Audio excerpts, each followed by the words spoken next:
Hi, Sophie. Welcome to the Deep Life.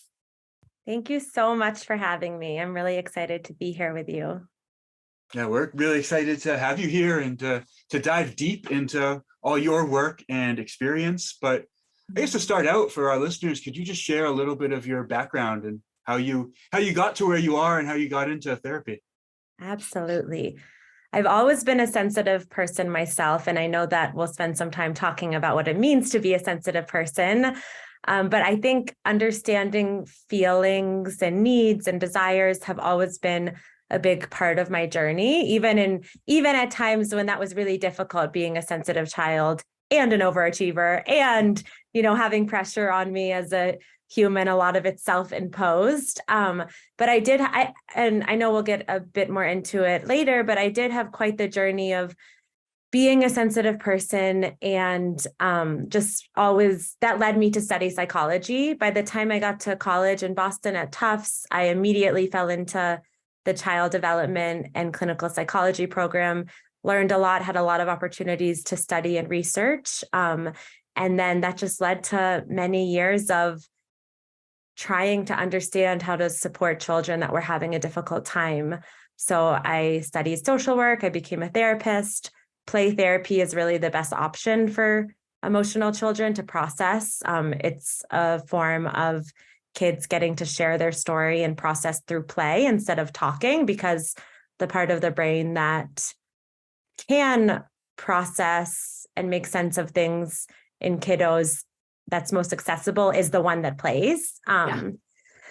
But in time, as I became a therapist and did different types of community work, and then eventually started a private practice here in Denver, Colorado, I found that working with parents was really crucial, and working with adults. Like when I work with women who don't necessarily have children, but might want to, or just want to be a positive member of our community that does have children, I found that it was so important to help parents and adults also get really grounded and tend to younger parts of them that might be acting up, ultimately, so that we can provide the safest space emotionally and physically for our children. So now I'm a therapist here. I have some other therapists on my team as well, and we support parents and sensitive kids with play therapy, parent coaching, and adult therapy that includes EMDR trauma therapy, ketamine therapy. There's different options that work for different people to ultimately just come back to their center. I think it's like, amazing. I think it's fascinating. And I love that. I love the evolution that we're all going through. I think that it's kind of our generation that's healing the trauma that we didn't realize we had. And it's so important for it to start with the parents, because obviously, as important as play therapy is, when I was 5, 6, 7 years old, I didn't realize that I wasn't being emotionally supported in the way that I needed at that time.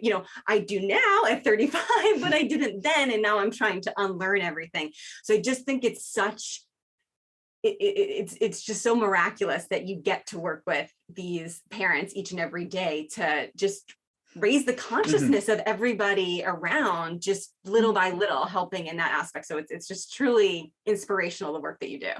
Thank you. And it's really courageous. I mean, most parents who come to my practice say something like, wow, if only I had this Yes. when I was a child, to really be seen and understood, and then naturally move towards growth in the way the people around me were wanting. Like it wasn't a lack of love that I think a lot of people in our generation are feeling like, wow, maybe my little one, the inner child, didn't get totally what I needed. It was just different research, different times of war in the generation before. Like there was just pressure in different ways. And so I just like to bring the positive perspective that we're just now at a moment of more privilege, and we get to go inside and heal and love our stories and love our parents for doing the best they could. Absolutely. Yeah. Absolutely. Yeah, if you're stuck in survival, which I think a lot of the generations before us were, you don't have the time to kind of go back and fix those other things and love yourself in maybe the way that you should. But it's I hear amazing. that so much. It's like that. And I think a lot of us, like, and I'm just saying us, like this generation, the ones of us who are interested in growth and health and wellness and that kind of thing, we're now becoming more aware because we're slowing down and doing embodiment practices and present focus practices. And we're feeling really the epigenetics of the stress that lives inside of us. And it's almost harder because we're actually paying attention to it. Like I guarantee my mom also had the same pain in her neck and shoulders that I get when I'm stressed. She was just moving more quickly. She had to be in survival for different times. And so it is that privilege of now we get to look at it, and it's really hard work to find safety again. But one of my teachers, she talks about when we do this healing, we heal 7 generations back and 7 generations forward. And every time I say that, I just get goosebumps. Like I do really believe that that healing is happening in a different dimension where space and time is more fluid. It's like on that quantum level dimension where like it's almost like linear time. It's just a human construct, but exactly, you said like dimensions, we're all interdimensional and multidimensional beings. So that we totally agree. Okay, well, let's dive right in, because it's such an interesting concept to Dan and I, where Dan and I do not have children, but we're fascinated with the self-parenting aspect and working with our own inner children that we have, and, you know, healing a little bit of those traumas that came up when we were child and healing the inner children within us. So can you kind of talk about a little bit the term inner child and exactly what that means, and then how we can start to maybe heal our inner child and like how that is going to contribute to our evolution and like a better embodiment of becoming like more whole, like incorporating those aspects of ourselves that we hid away, and now that we kind of need to reparent and say it's okay to come out, like I've got you now. I can be the parent that you needed at that time. Yeah, I really hope to simplify this concept, because I think it's sort of a buzzword, like heal the inner child. I actually think it's like, I remember hearing at one point, it's a very much Googled term, like healing my inner child. How? And so I just hope to simplify it and make it something that's exciting, not scary, and isn't overwhelming. But the technical term of the inner child is a semi-independent sub-personality subordinate to the waking conscious mind. So that's kind of the therapy term. It's like, it's a sub part of our personality that sometimes comes online really strong and tries to take over all of us. But I want to bring awareness to the fact that it's just a part of us. You know, we have on this journey of healing, most of us are trying to become more integrated and whole and have the capital S self in the driver's seat. And I think what happens when we haven't paid attention to our history and our stories and parts of us that sort of got stuck in a moment that was too much, too fast, too soon, overwhelming, or just a moment where our needs weren't being met, we have these parts of us that come up and really want attention. They really want attention because they want to heal. And so the perspective that I take is that when we start to befriend our inner child, which really just wants to be seen and understood, just like the kids in my playroom that are processing, when they're seen and understood and have space to be in their process, they move towards wellness. And so working therapeutically to heal these kiddos within help us more safely navigate old wounds and really pay attention to subconscious patterns that are really running our show. So I'll give you an example. Maybe that will help drive it home. I mean, I have many inner kiddos in my heart, because I actually my stepson Leif. My stepson Leif, I remember he was a time he's like, Sophie, are you a kid or a grown up? And he was like, you're a kid. I know it, because I am actually quite short compared to the rest of my family. And I do think I am this dynamic, intense, highly sensitive person. And the way I know he was just kidding around, but I did have a moment of thinking maybe my inner child's running the show a lot. Maybe I should make sure he knows I'm an adult. But yeah, so like one inner child part I have that comes up is the one that like really doesn't trust her feelings will be understood and that there will be space for them. So when that one is in the driver's seat, sometimes it means just like shutting off and not bringing all the parts of me because I think I'll be too much. And other times it actually means becoming really uncontained. Like, I need you, my husband, for example, to know all my feelings right now, because if you don't get them right now, then there's not going to be space for them. It's like this panic. And as I do inner child work, I was just sitting in meditation this morning, I'm able to talk to that little one and say, I know you're feeling like people aren't going to get it. I know you're feeling like there's not space for it. Like, I'm here with you. Tell me all your woes, and we've got it. And then I can come back to a more integrated sense of self, and then show up to my family and my adult self that's holding my inner child.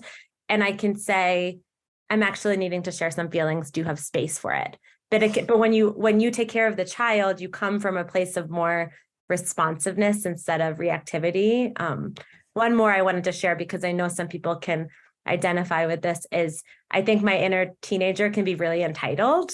And I think that it comes from a space of, generations of war, and my family's Jewish European, and like real hardship, like no lack of safety, times of the Holocaust. And then what that did for the next generations was wanting to keep our children like really safe and have everything they need. And so sometimes my East Coast Jewish girl teenage self can really think she can just have whatever she wants all the time.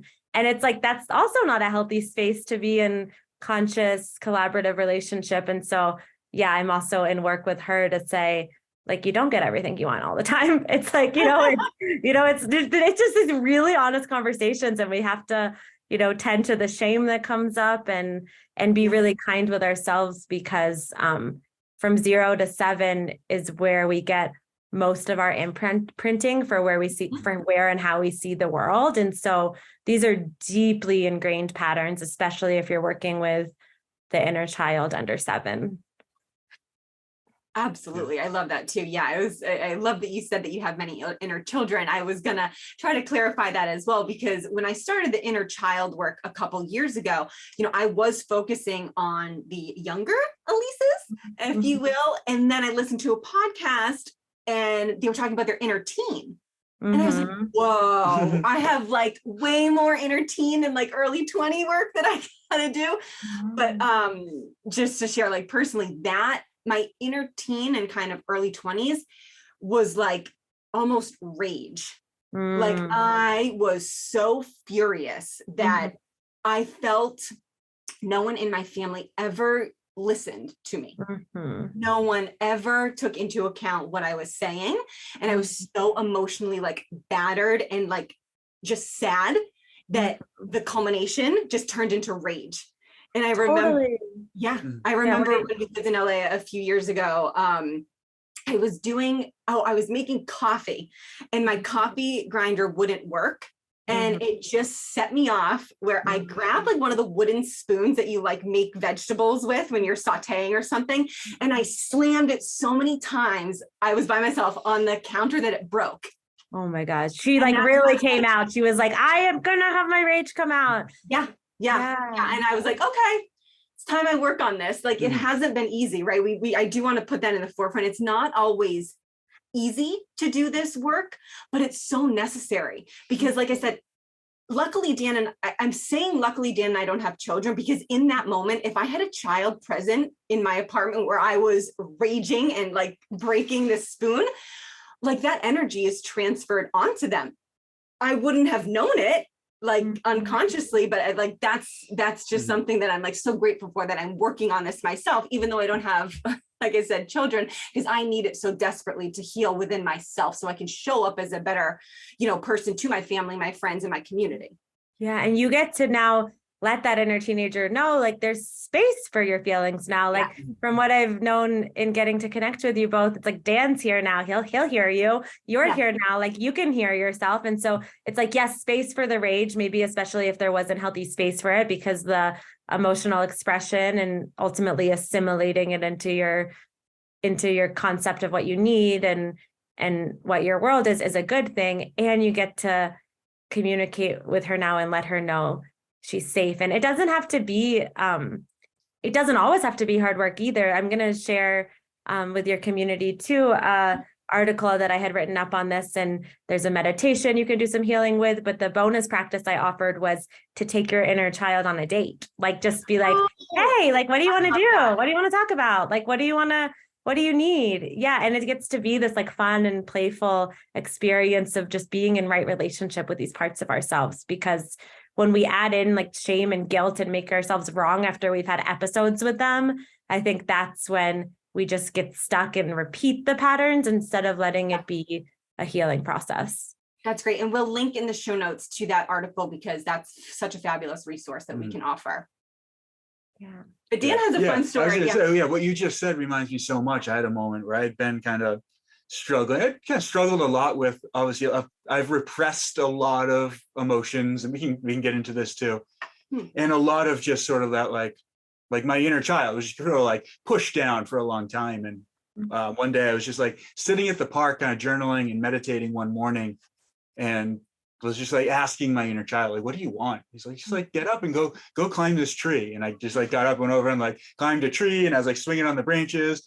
And then he's like, do things like, what's fun, like go play basketball. So I literally like went out, like I hadn't played basketball for a while. I went and bought a basketball, which is something I used to do all the time when I was young, obsessed with basketball. And I just like bought a basketball and went to the park and just like dribbled and shot around. Let him have fun. And it's like, he doesn't need to panic that he's not going to have space for joy when you listen. Yes. And we talked about how you have to meet my husband. He like so many similarities. He plays basketball too, but it's the middle child that often gets quiet and doesn't have space. And I know he'd be okay with me sharing this. He just landed back from a week-long meditation retreat with a group of people he's been doing this with for weeks at a time for a few years. And he's landing. I mean, he's feeling clear and present because he spent a lot of time in meditation, but he was able to say, because we have this awareness of the inner child, like, the thing where I feel like I don't belong was kind of popping up. Like it's kind of it's that middle child part. That's like, I've been a part of this group for 3 years now. They like me. It's every reason to believe that I could just feel the sense of belonging, and yet that part that kind of still felt like the odd one out and just felt lonely was there. And I'm working as his partner in not like fixing it and making it better in our reparenting together, because I think I would have wanted to say, well, it was fine. Like, who did you hang out with that made it good? Like, I'll be your friend. And instead I was like, that makes a lot of sense. Like that must have felt painful. Like for that little one to experience feeling a lack of belonging. Yeah, I can definitely relate to that. The quiet inner child. Definitely. We were actually, I think we were both, I know I can speak for myself. I was a very sensitive kid growing up. Yeah, definitely me too. And I remember, like, obviously, like nothing against my parents. Like I had so much empathy and like love for the job that they did and so much gratitude, but I feel like they just didn't really know how to handle it or deal with it, where I was almost like ridiculed. Like I'd start crying or something. Like, oh, you're so sensitive, or you're so emotional. Don't be a baby. You're best. And there's so much of that. Whereas exactly what you said, where it's like that inner child, like I'm sitting at dinner and like I'm being ridiculed for my feelings and emotions. So I just shut up and be quiet. So no wonder. I didn't say anything. I just be silent. And no wonder we're all dealing with these negative cognitions of there's something wrong with me, I'm not good enough, because all that little one heard is I'm having an authentic expression of truth and I'm stupid. It's like, and that gets confusing. But yeah, it was just a different culture, which unfortunately still does exist in a lot of circles and mainstream today, of like, get it together. You're like, just like, we can't handle your feelings. No time for that. We need to produce and get through. But for the sensitive child or the sensitive person that makes up 20% of the population, it doesn't go so well. It creates wounds that put them into therapy years later, Right, exactly. It's really worthwhile as a parent of a sensitive child to start to honor those sensitivities. Yeah. So I think it's so cool what you're doing, because having the opportunity to work with children and parents, you're kind of nipping it in the bud, where hopefully those kids won't have to go 20, 30 years from now and reparent themselves and do this. You can kind of get out ahead of it. It's little shifts. It's so amazing, like seeing kids come through our program who have just been really overwhelming their parents. So then they have the big feelings, they don't know what to do with it. Then they get the reflection of, and I'm too much for my parents, or their parents end up lashing out because they just can't handle it, especially if they're sensitive themselves. And then like it's just small shifts, like the parents saying, oh, I just gave space for the feeling and then it went away within 90 seconds and we were good. Yeah.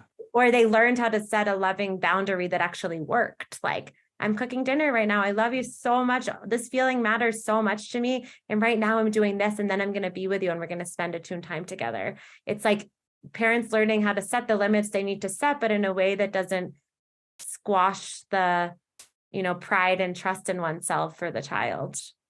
Yeah, I think that's so important. Yeah, I kind of like having, and you can talk more about this, like having a healthy emotional expression, both like as parents and children, and like identifying that. How do parents kind of identify if they do have sensitive children? Is there a way to kind of know that? Or well, I have a quiz that we can link to. It's a 22 question quiz, like, is your child highly sensitive, that has supported a lot of parents. But wonderful. It's things like, well, these kids are often really empathetic and intuitive, so they can really get to you and tell you truths you're not seeing. To be highly sensitive, you don't have to meet all of the criteria. It's just like, if half of the questions on the quiz are truths for your child, it's pretty likely they have this. There can be sensitivity to pain, but sometimes there can also be like not even feeling the pain because you're cut off. Like if there's pain, big feelings, overstimulated, and as I said, 20% of the population. Elaine Aron is the one that has been researching this for decades. She was first researching the introverted and shy child. And then she found that there were some sensitive kids that didn't have that. I was a sensitive child, and my mask was that I would get super extroverted and like talk to everyone, but like lose my body. Like I wouldn't actually be there. But yeah, for sure, check out the quiz if you're feeling curious. A lot of adults have taken it too, to see, am I sensitive? But I'll just share the 4 main buckets of qualities that we see in sensitive people, which is a personality trait. It's not a disorder. It's like, oh, you just have this part, are a depth of processing. So you're like in a room with people and you're really processing what's happening below the surface. Like this intuition, you're understanding it, which means for a sensitive person in a family system, sometimes you end up carrying too much and overthinking because you're really processing what's happening, maybe in a way everyone else is just avoiding. Overstimulated easily. So, like maybe it's fine if there's loud sounds, but if there's loud sounds and you're feeling itchy and you need some water, and like your needs aren't being met, then you'll really lose yourself. The third is empathetic and emotionally responsive. So like you're really feeling all the things that are around you, and you can become what we might label as reactive if we don't understand it, but it's actually just responding with your emotions, like the energy's in your body and it's coming out. And then the last is sensing the subtle. So you're really, you sense the subtle energies around you. And if kids don't understand that this is actually a superpower, like they are exceptional kids. I mean, these kids I love my job because they're just amazing. The things they say, the creativity, once they're relaxed and they're not in fight and flight, is so inspiring. But if they don't understand that this is a part of them that they can actually harness for amazing work in the world and amazing fun and play and connection, they can really feel like there's just something wrong with them and they react to everything in a way that others don't. I love it. I'm going to take this quiz, even though mentally I was like, check. Yeah, it's so many things. Like, I mean, it's like perfectionism. If you don't go according to plan, then it really feels triggering. And it's let's flip the script that, oh, you're so uptight. It's actually like, no, you just have a vision of how things could go. And when it's not going that way, it feels triggering because you want it to go well. I mean, there was even a study I talk about of rhesus monkeys. I talk about this in my course we'll touch on later, but these monkeys that had the uptight gene is what the researchers called it. Like they're so uptight, like they just have to have it their way.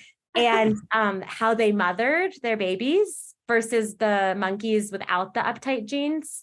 And the uptight mothers, quote unquote uptight, they actually fostered more leadership, more health, more wellness in the monkeys that they raised. Wow. So their uptightness was really just like helping them like get to where they needed to go. They were sensing the subtle of the needs. And so, yeah, if you've ever been called uptight or think of yourself as uptight, I wonder if we can flip that and just say, no, you're super sensitive, you're perceiving a lot, and you can have control of it in a different way if you understand what it is.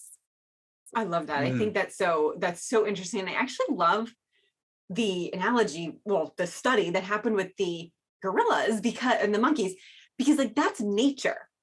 Nature, like, I mean, what an amazing teacher nature is. We just, as humans, put a label on people who are uptight, and someone thought that was bad. But then you observe these monkeys in the wild, and it's like, oh, look at actually how amazing this uptight monkey raised her monkey children. Like, that's so cool.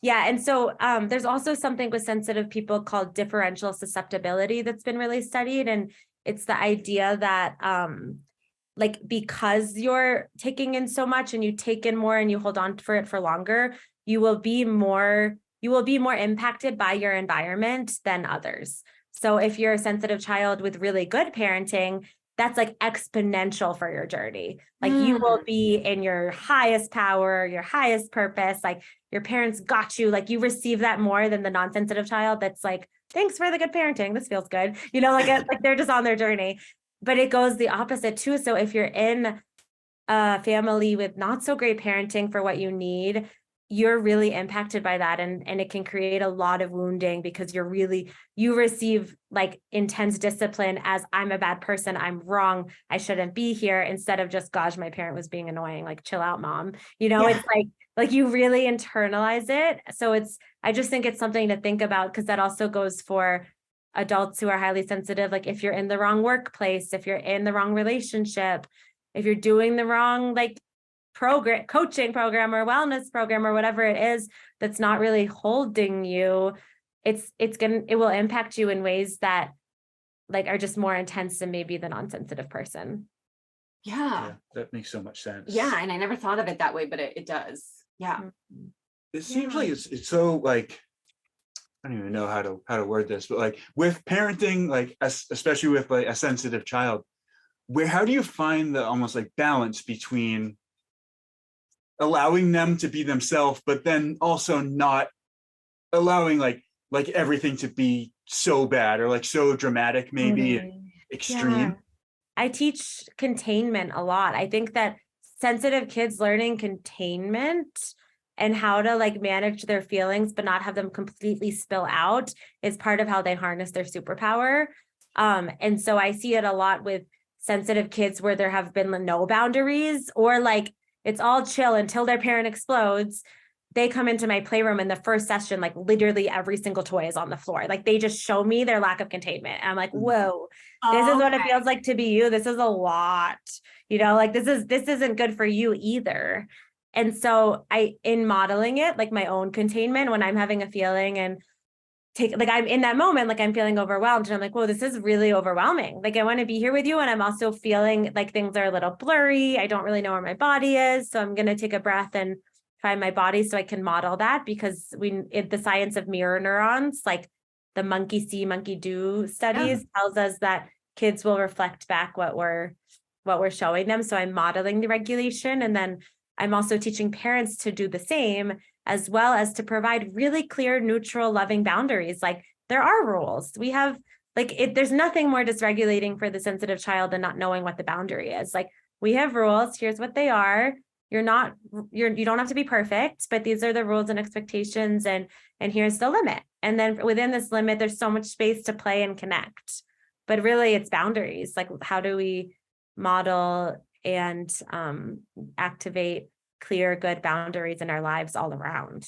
Yeah, that makes sense. It's so hard to function in the world, especially as a child, when what's allowed one day isn't allowed the next, or when it's so confusing. It's like the consistency is so important. And so that's why it's about like finding your empowerment again as a parent if you've been feeling overwhelmed. And it's like, we got this. Like it's like we're going on the workout plan. We're gonna like get ourselves back to center and show up for ourselves and our children. And I teach about boundaries a lot. There's a module in my parenting course about this. And we talk about boundaries with children, but we also talk about just life boundaries. Like if you haven't been setting boundaries in your friendships or in the workplace, and then you're getting like, you know, like energetically attacked at work and then you're coming home and you haven't taken care of that, then that energy is also going to spill out in your family system. So the parent in you, the adult one in you, gets to say, okay, I need to set some boundaries so that I can keep myself clear and good, and then I can show up more regulated for my child.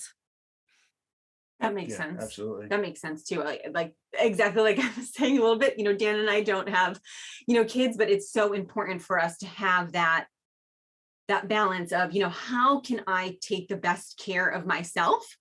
Because that's going to be energetically like projected onto the people who I'm with and conversating, even like in a grocery store, anyone and everyone. I think that's so important. Parenting can be stressful and even overwhelming, especially if you have an overly sensitive child.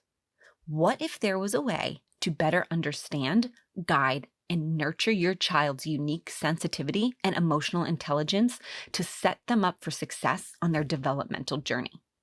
Rooted Rhythm's signature course, Tuned In, offers a transformational process for parents of highly sensitive, super feeling, wise, and empathetic children.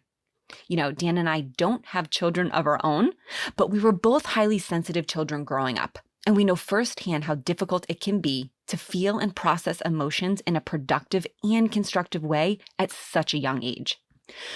Recently, having gone through the Tuned In course, we both took away so much valuable information and practical tools we could utilize to reparent ourselves and to understand how to better use our sensitive nature to deepen our connection to ourselves as well as the world around us. The Tuned In course teaches parents concrete skills to meet their sensitive kids' needs in moments of intensity, increases their ability to connect deeply with their children, and supports a process of inner healing to shift how they relate to parenting. Each module offers unique grounding and embodiment meditations, lectures full of both evidence-based and practical content, and supplementary exercises to support in the implementation of new skills. Parents who have taken this course report walking away from the experience feeling relaxed in their being and confident to parent their children in a way that both feels most true to them as a parent, as well as most supportive for their children. If this resonates with you as a parent or simply for yourself, we are excited to offer our listeners $100 off of this transformational course. Click the link in our show notes, which goes directly to the Rooted Rhythm Tuned In course website, and enter the discount code DEEP Life, all one word, to receive $100 off of the Tuned In course. I want to talk about that a little bit because like I was saying at the beginning, it's truly inspirational all you do. You do have to kind of have your shit together, if you don't mind me saying that, like workouts, nutrition, health, like wellness, like what's your routine like, and being able to show up for these parents and for these children, because it's imperative that your energy and your frequency is coming off, in the Grounded, loving manner to help others. For sure. And just to be totally honest, sometimes I don't have it together. Like I called my mom on Thursday and I was like, Mom, that makes me feel better. I was like, Mom, I have to, all these people are like looking at me to hold space for them, and I just want to cry. Cause I was just like, I think I cried on the phone to her. Like I think sometimes it's just losing it and saying, and I was like, it's kind of like a meme where on the outside it says, like, I'm good. And on the inside, I'm like, I'm not good. Oh like, my I God, was just really that's hilarious. like, I was actually, before you jump into this, I literally showed Dan yesterday a meme, and it was like what it's like to be an empath. And I had told you this when we were talking, I'm definitely an empath. It was like this little cartoon sitting at the coffee table, like sipping coffee, but there's fire engulfed in him everywhere. And he's like, it's okay, I'm good. It's okay, I'm good. Totally. It's all right. Totally, I feel you. That's it. So, and that's just because, but I get to know because of my knowledge and how I support other people that there's a ton of transition happening in my family right now, like a ton. And I'm in a shift of bringing some more people onto my team. So like, I'm just holding more. If it was one of those things, it would be fine, but I'm just holding a lot in different areas of my life right now. And I was like, of course, like, I'm human. Like, so it's like, it's part of its healthy emotional spaces and containers for healthy emotional release and to be seen by the people that I trust, and like allowing myself to be vulnerable so that I don't call my mom and say, I'm good. Like it's all good.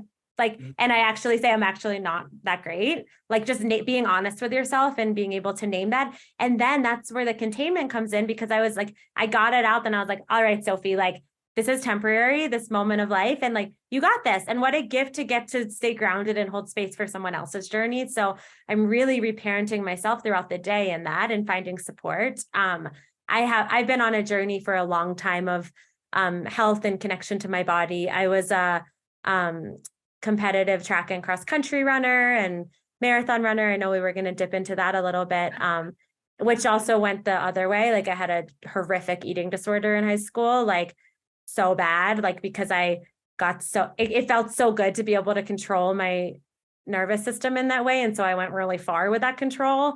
And so anyway, it's been a journey. About that before. I struggled with an eating disorder for over 12 years. Wow. Yeah. So it's so common for sensitive people. I mean, it's so nice to finally find a way to control. And I also had bulimia. So I would sometimes, wow, we could do a whole nother podcast. I mean, we should. Yeah, we could. I mean, it was just, in some ways it was, just to briefly touch on it, it was my connection. It was my like form of regulation at the time to binge and purge. It was the way I knew to regulate and to like dissociate, to cope with all of the overstimulation I was having because I didn't understand my sensitivities. But I'm so grateful for that part of my journey, because now I'm so conscious about how I treat my body, what kind of health plan I'm on. And ultimately, like, it's this sacred wound that now helps me get really embodied and like really trust other children's journeys of pain, because there's that flip side of it where you, like we talked about the heroine's journey, like the flip side of it is now I get to be in this empowered version of myself. But with that said, it's just a really sacred process for me, like how I treat my body and all of this. So I always get exercise, but I'm always checking in, like, is this best for me right now? Like sometimes it's like, high intensity workouts will really help me manage the stress in my life. Other times it's like, wow, high intensity workouts are really helping me avoid what I need to feel. So I need to slow down and walk and feel my body, and meditation's a big part of it too. But I'm just trying to be like honest and authentic with myself no matter what. Like even before this call, I sat down for a 20-minute meditation, and I was just saying, like, just be with what's here, like be with the energy. Cause I was feeling some tension in my body, and like 10 minutes in, it was like, I need to lay on the floor and like really say hi. So I was like literally laying on the floor in my office here, like, you know, like, hi, what's up? Like what's happening in there? Like, and I needed to kind of like move it through and then it moved. But all of that is to say, like, no matter what, every day, multiple times a day, I really prioritize connecting with myself, even if that connection is, wow, you're really disconnected. Like, you know, and that's okay. Just being present and honest to what's here. Absolutely. I'm so glad that you touched upon them. I mean, how many similarities can we have? It's actually crazy.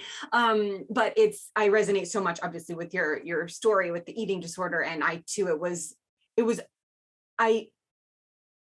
I wasn't raised in a safe environment. And by that, I don't mean I was like beaten or like anything like that. I just like, I safety to me, like I wasn't able to voice my opinion and voice my feelings without being like shut down. Totally. So to me, food was just like the comfort. That was the only thing that I knew. But then I felt so bad about it afterwards, just like the endless cycle of binging and purging. So I totally get it. And then kind of like you were saying, once Dan and I hit the point where I had to ask Dan for help. I literally was at the point I was like, I can't do this anymore. I'm going to literally die. And he helped me through like kind of like resetting my metabolism. And once that happened, it was almost like I allowed space for wellness to come in as opposed to like destruction, if that makes sense. Totally. Where as I began like tuning into my body and understanding that like food is information, workouts are very therapeutic. It was like a somatic release that I so badly needed that I didn't know I needed when I was obviously like in high school and college and in my early and late 20s. And I think that like that happens so much with people on either like a health journey. Like as you begin a health journey and you're taking care of your body and your mind, it's like one thing accumulates after the next, and you want to get more curious. And then it's like, okay, how deep can I go into like healing myself? Thus the Deep Life, where we get the name from. Also, did you know that it's Dan and I's initials actually? Oh, Yeah, Dan Elwood, Elise Palmieri, Deep. Oh, I love that. It's so perfect. I So love it's like it. an extra special meaning to it. Totally. No, so like, but I think we just have, that goes back to the inner child. Like we have to be so kind with the part of us that was binging and purging. Like that was the best way I knew how to like find a release. And then later on, I found other ways to release, like, you know, movement, healthy sexuality, all the things where you can like actually be, if you're an intense person, like it has to come out.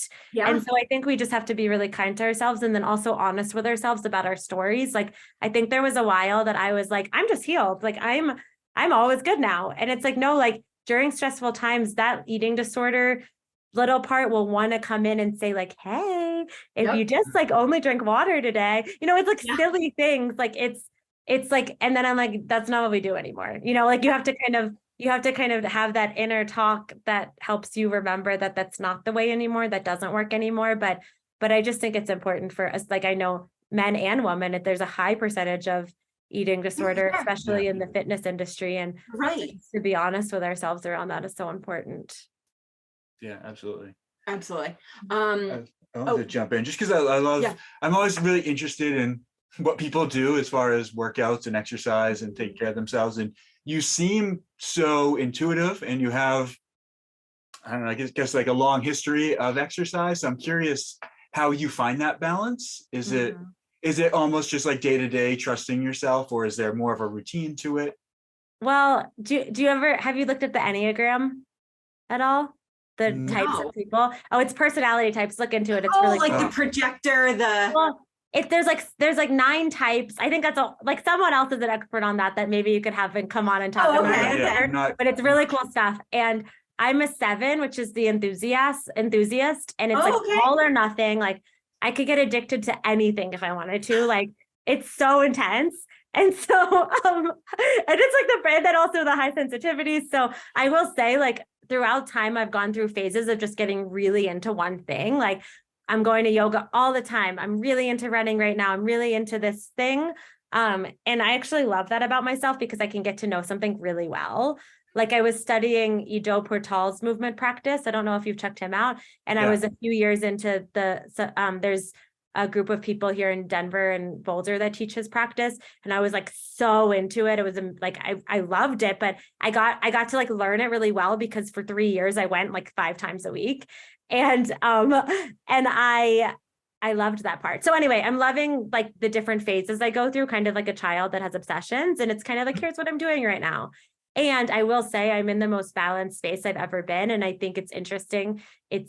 That has matched up with my business being like super grounded and stable. Like, you know, it just really flows and works in a relaxed way. Like and on that frequency level. Yeah. Like it just kind of works the same way every month and is like, and I just think it's really interesting. Another part of my life has reflected that, where it's like a couple of times a week I go to yoga, a couple of times I go to the higher intensities, one time like for a walk and run in nature by myself. And it's actually more, for me, the structure is helpful. Like I kind of have it mapped out, like which day is what, kind of like my inner child that needs that consistency. And so I am like in this, it's more balanced, it's more spacious, and I'm not rigid about it, but it's somewhat structured.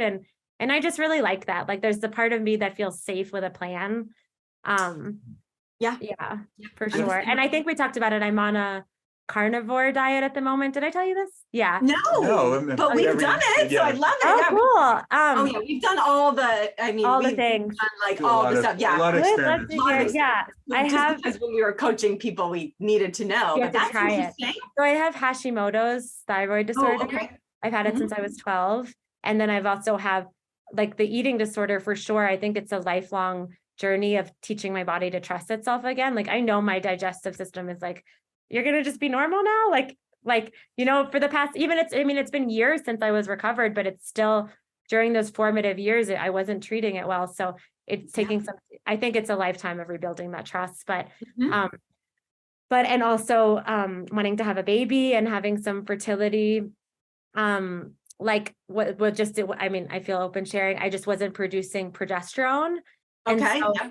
I went on this diet with a Chinese practitioner who's also a friend, and it's been really, really amazing. Like I feel less inflamed than I've ever felt, like just no inflammation, and the progesterone's shot right back up. That's great. It was incredible. And I'm sorry to cut you off. Were you on like a low cholesterol diet before, or just? I've always been pretty healthy for sure. Like I just, like, I don't know. I was just eating, gluten-free, dairy-free, sugar-free was always kind of a part of what kept me feeling clear as a sensitive person, but I was in a pretty balanced, like just healthy space intuitively with it. But this felt really cool because other times I had gone on a diet and it was for sure my eating disorder driving the seat, like you're going to do this. But this time it was really for the health of my hormonal system. And yeah, so it's been a really different kind of journey this time. But I do look forward to integrating back in more balanced eating and just figuring out. How long have you been on the carnivore? So we start, my husband did it too. He doesn't have the hormonal stuff. His mental health has gotten really stable with it. We did it from October to January, like 4 months. And then we took a little break and I was like kind of started adding back in other foods and I started feeling really inflamed again. Yeah. And it was like, oh, I think my gut just needs a little bit more time to heal. So now I'm back on it and we'll see. Exactly what happened to us. It's a little bit of a mind fuck when you start adding things back in. Yeah. It's like, oh, I can't eat this anymore. Did you end up having to go back on? Yeah. How was it for you? Or we kind of we went from keto to carnivore. That was like kind of like an easier transition. Keto did a number on my stomach.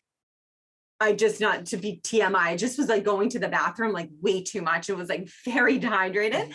Yeah. But exactly like you said, then we kind of went to just strict carnivore. And I've never felt as good as I did when I was on carnivore. I was so lean. There was zero inflammation for the both of us. People were like, what are you doing? Like, are you not eating? We were like, no, we're just eating meat. That's it. And I'm feeling clear. Like it was just the clarity is so nice. Yeah. Mind's the clear, mental clarity is amazing. insane. Yeah. But did you come off it or like what brought you off of it? Well, I missed other food. I know. I like my inner child like loves like just like ice cream or like I love salads. Like I grew up eating salads. So I like missed that. So we just like slowly started having more like vegetables and like nuts. But as we were doing it, exactly you're saying, it was like, oh, wait a minute, this is not making my stomach feel good. And if anything, that's great. Like, so there are definitely certain vegetables, certain nuts, certain beans and legumes that like we can't eat that we've completely kind of cut out of the diet. And then we just go with what makes us feel good and like not inflamed. Like I think that keto and carnivore really taught us that our body is sensitive to certain things that we always thought may be healthy, like vegetables and things like that really just don't agree with either of us. I think that's the purpose. I'm like still at the beginning stage of my friend Luke Terra's program. Oh, he's awesome, by the way. It's a whole program for this. I should introduce you. Evocentrics is his company, and he takes people through like a 4-month commitment. But we've just extended our time with him, and he also gives you the Chinese herbs. But anyway, his thing, it's based on the GAPS protocol, which is, but it's like the carnivore mixed with that. So the idea is it's actually perfectly blends in with the sensitive person and my husband and I are both sensitive to start to honor and trust your sensitivities. So at least, like if I'm going to eat this thing, my body isn't totally a yes to it. So at least you're not thinking you're crazy when you're like having a reaction to it. I just think it's super empowering and in a way really honoring to your body to know those sensitivities. And it is really cool, like coming from the eating disorder journey to then being in right relationship and being able to say like, this is a gift to my body. This is me being in reverence to what my body needs to get out of the fight or flight if it's constantly fighting something that's inflaming it. 100%. You said that beautifully. And I think the more you like simplify, the more you can kind of pinpoint things, which really helps. For sure. Yeah. All these, so many connections. But I want to jump into your course. Oh my gosh, the Tuned In course, which I'm so glad that you gave us access to it. And Dan and I went through it. Obviously, we didn't have time to do the entire course since we just kind of built this relationship recently. But there's so much that you offer within this course. And this course, I want you to describe it really off the bat. And then Dan and I will kind of jump in because we were able to watch your introductory video, do some of the meditations and the integration meditations, which I think is so important and powerful, because I actually just posted something on Instagram the other day about integration. Like, I think that is such a necessary step. We're hit with all of these lessons and all these parts of us, like whether it be ego or inner child or shadow. And if we're not integrating them back into ourself to become like that whole essence of our, true self with the capital S, you're just racking up lessons and not being embodied within it. Totally. Yeah. Describe what it is and say how long it is. And then I wrote down your 5 principles, the rooted rhythm parenting principles that I absolutely love. Like, if we have time, I'd love to just I could quickly go through them. And there's even like a tip that goes with each one I could share to weave into your life. Yeah. Cool. Yeah. Okay. So the Tuned In course, I work with so many amazing parents and so many high achieving parents, honestly, like doctors, politicians, like therapists, coaches, all the things. And like, they really have a drive to succeed in their lives. And yet parenting was feeling really challenging. It's like the one thing they couldn't grasp or integrate no matter how much they learned. And so I wanted to offer an experience for people to get the right content, get the right research on, it's specifically catered to the sensitive child. Although when I first created it, it was for all types of parents, but I just ended up feeling like the sensitive child needs some special attention and they really need this parenting. But I've heard from parents taking it, it's really good for all of their kids, even if they're not sensitive. But I wanted an opportunity for parents to have a therapeutic process themselves while getting the right content. Yeah. And for parents, if they're co-parenting, to get the same information and be able to come to a united front in their parenting. So it's 10 modules, and each module has a 7-minute grounding meditation to get you really present and focused to take in the content. The idea of that is also to build the tools that you'll need to be a good parent, like to be an attuned parent. And the music for the meditations was actually created by a producer friend of mine who's also a dad. So he specially created the music just for this course, and it's like woven in it is the magic of conscious parenting. And so that's really neat. So there's some like neurobiology behind that. You're like sitting with the same music to get grounded for every module. Each one has a 30 to 45 minute lecture that like some parents sit and take notes to, some just listen to it like a podcast, but just whatever you can do to get both parents on board to listen. And those modules and lectures are on things like basic parenting tenets for conscious parenting, understanding the body and brain science of your child and their nervous system, understanding what type of parent you are, whether you have high control, high warmth, a mix of both. Like, how do you figure out the type of parent you want to be? Understanding sensitivities in your child. A big one that is really drives home some big lessons for parents is the module on reducing shame and increasing curiosity by understanding developmental stages. So I get deep into shame, guilt, research on that, how to manage it in yourself, and then provide non-shaming parenting. There's a module on parent self-healing, self-regulation, and self-care, and that's the inner child work, your own work. Understanding the highly sensitive parent, loving boundaries. Co-parenting is a great one. I've had friends take the conscious co-parenting model that aren't even parents just to learn some healthy relational tools. Like, it's that being in the self-responsible place to not project and react onto your partner, and then repairing when you do. And then in the last module, intentionally weaving your family's future, I get really deep into studies of positive psychology, getting in the flow state and why that matters for the science of that, for a life that's well, and then ultimately just taking control of your life and deciding the life that you want to manifest and landing that. And then lastly, there's embodiment integrations that go with each module. And that's really the most important part of the whole journey. It's like, you can learn all the theories, you can learn all the research, but if you don't embody it in your nervous system now, you'll just go and be the same parent that you were. So I made those especially for the overthinkers and the overachievers and the overlearners, like I can be, to slow down and put the lessons in your body. And then you can let it go. And I've heard really, really amazing feedback from a lot of parents. I think there's been 100 parents go through the course now, and and there will be more and more. I launched it in October, and they're like, wow, wish we got this a couple of years ago. This feels really different. And there's lessons that they've learned, but it's more of a felt sense of, we're just showing up to this job of parenting differently. Yes. Yeah.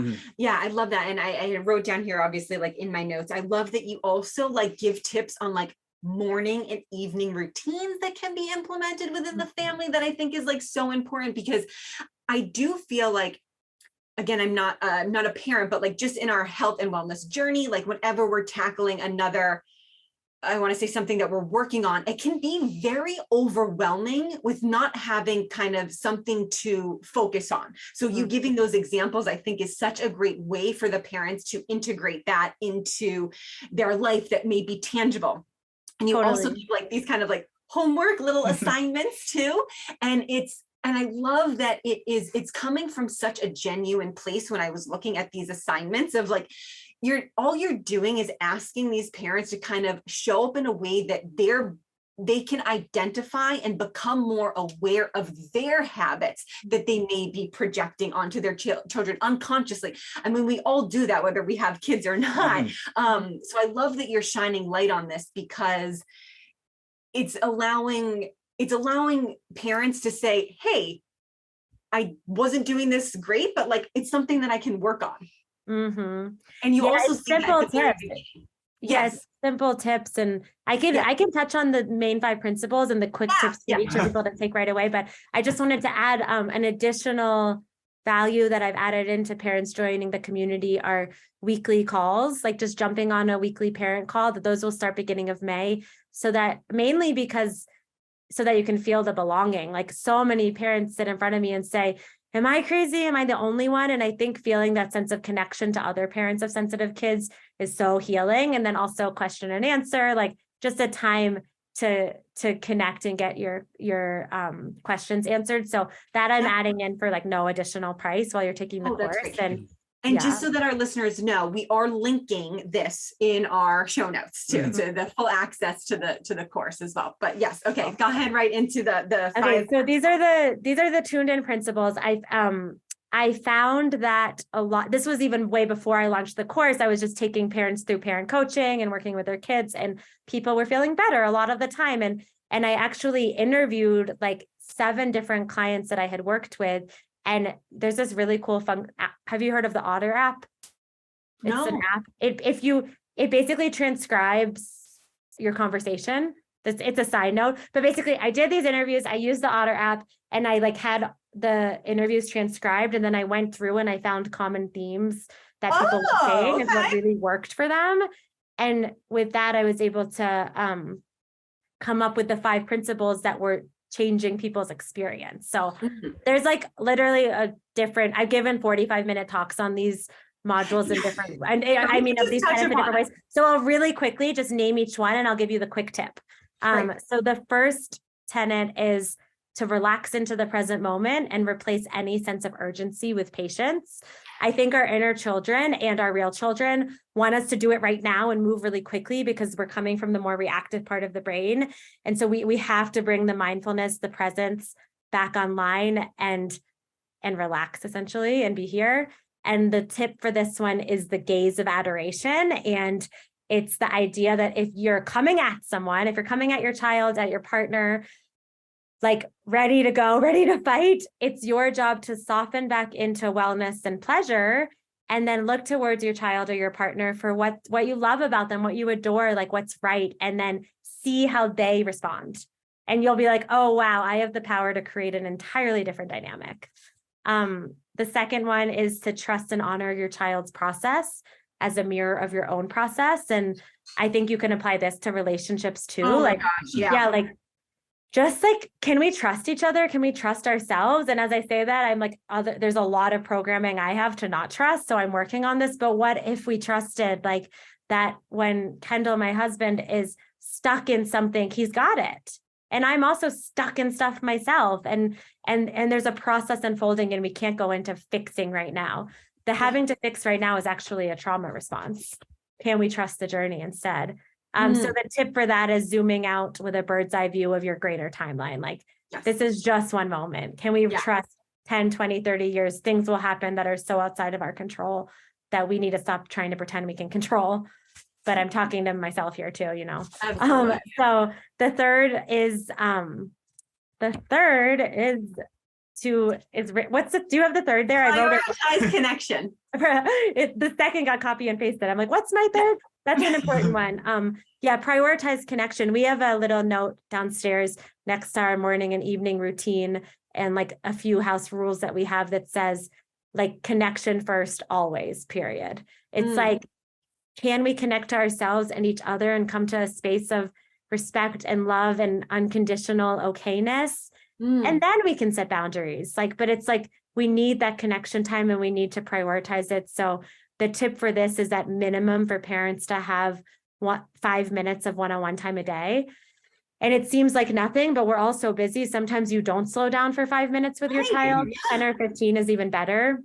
On the course link, the course page on my website, there's a free audio on how to offer this one-on-one time. But also something to think about in your partnerships. Like, have you had 10 minutes where you're not like barking to-dos at each other or worries and you're just there? Really, really important. The fourth is to embrace loving boundaries. It's just, we talked a lot about boundaries, but it's just so necessary. Like, if I have a cup of water without the glass, I just have a puddle of water on the floor. Like, we need the boundary and the containment. And so the tip for this is just doing your work to create more clear and consistent boundaries. Like, if I don't even have like a specific to do on that, because it's basically making a commitment to do your work on boundaries. I think we need a lot of support with that. And then the fifth is to show up authentically and with curiosity. Like, kids just want to know what's true. And I think the reason that I have so much success with kiddos in my playroom, and the therapists that I've trained have success there too, is because one of the main tenets of my rooted rhythm approach is to be myself and to be real. Like, there's times with kids that I'm like, whoa, this is a lot. Like, hold on a second. Or like, oh my God, I just need to I feel like I just need to go, like, I'm just like being real. And it's so refreshing for kids to feel like I'm not just following a set of rules and pushing them with some agenda, and I'm just being me. And there's been other times I've laid on the floor with a kid and said, it's really hard to be a kid, isn't it? Your parents really want you to be something different right now. That sucks, you know? And it's like, and we're just being honest. And so, so the tip to show up here is to do the self-care, like at least 10 minutes a day, coming back fully inside. Like, when I was meditating, and it was like, I think probably because Kendall just came home from his meditation retreat and he's downstairs meditating, I was like, I need to meditate, like, so I can be cool. And I was like, I don't want to meditate. I want to lay on the floor. And so it's like, as I connected with myself, I got to be more real. And then here I am, like, just more regulated and more real. That's amazing. Yeah, so powerful. I love it. I saw them. I wrote them down. I was like, oh my gosh, I'm gonna post this up in our bedroom. It's again, we don't have kids, but at this point, like it's showing up for ourselves. Like I said, so it's such a fabulous relationship tool to have. I mean, what an incredible offer that we get to, share with our listeners too. Oh my gosh, Sophie, I feel like we didn't even get to all of like these questions. We're either going to need to do a part 2 or just keep the conversations going. It's been such an honor to have you on the podcast and to bring your real truth, your vulnerability here. So thank you for sharing all that you did, and thank you for just being a light in this world to help others. Thank you so much. And for both of you too, like, I'm always paying attention to how I feel in connection to someone else. And this conversation has just been so easeful. And I feel like there's been space for me to share my truths in a way that are met with so much like just love and curiosity. So I just feel like definitely a like-mindedness in how we're approaching all of these topics and how beautiful the alchemy is when we connect in them. So thank you so much for having me. I feel so excited for your community and what you're offering for them. it's really, really, really cool. So grateful to Sophie, be part of where it. can we will link all of these in the show notes, but where can people find you? Any social media or a specific website you'd like to direct people to? Yeah, rootedrhythm.com. So, and I'll just spell Rooted Rhythm because Yeah, I never know how to spell yeah, I know. Yeah. So it's ROOTED, rooted, and then rhythm is RHYTHM.com. You'll find a whole bunch on my website. You can reach out to me for a conversation. I do consults if you're thinking about the course. Lots of opportunities to collaborate. You'll get to see the work that I do with parents across the country and kiddos in Denver, as well as intensives. Like if you have a child that you're feeling like you really need someone who specializes in the sensitive child and you're not getting it where you are. I've had people fly in and we do like a 10-day intensive of the play therapy process and we really get into it. So that's an option. I do have an Instagram, Rooted Rhythm Therapy. I'm not super active on there, but I'm trying to find my authentic voice to connect there eventually. But I do check it every now and then. But I would say the best way to get to me is through my website, through the contact form. You can just message me directly and I'm the one who gets those. Okay, fabulous. We'll link all of that. Again, it was such a pleasure speaking with you, Sophie. Thank you for joining us and getting really deep on our show. We did it.